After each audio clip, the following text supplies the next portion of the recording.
हमें दो वेक्टर्स दिए हैं, उसका हमें रिजल्टेंट निकालना है, तो उसको निकालने का एक मेथड है ट्रायंगल लो। कैसे भाई?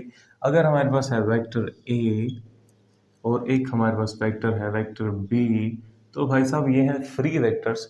तो हमने क्या किया, इसको वेक्टर ए, इसका टर्मिनल पॉइंट इसके इनिशियल पॉइंट के साथ हमने ज्वाइन कर दिया, और फिर यहाँ से हमने एक वेक्टर बनाया। ये वेक्टर है रिजल्टेंट वेक्टर।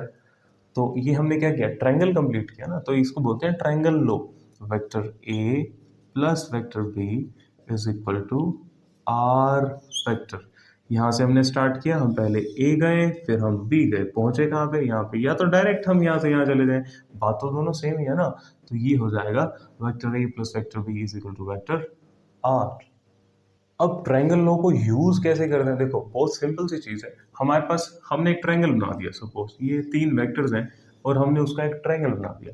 एक वेक्टर है ए, दूसरा वेक्टर है बी और तीसरा वेक्टर है सी। तो बिल्कुल सिंपल सी बात है कि हम यहाँ पे खड़े थे, हम यहाँ से गए यहाँ, फिर हम यहाँ से गए यहाँ, फिर हम यहाँ से आ गए वापस, तो यहाँ पे ही हम वापस आ गए।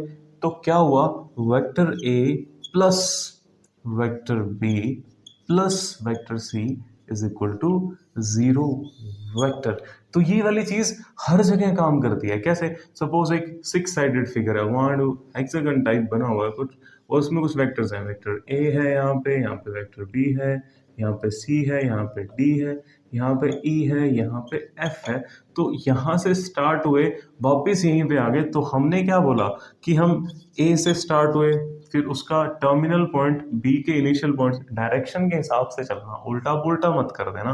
वेक्टर बी डायरेक्शन देखो, इसका टर्मिनल पॉइंट इसके इनिशियल पॉइंट से जुड़ा तो ये सी बन गया, प्लस सी, डायरेक्शन देखो सेम है, डी ई एफ, मतलब हर क्लोज्ड कर्व में ये चीज यूज होगी। ठीक है।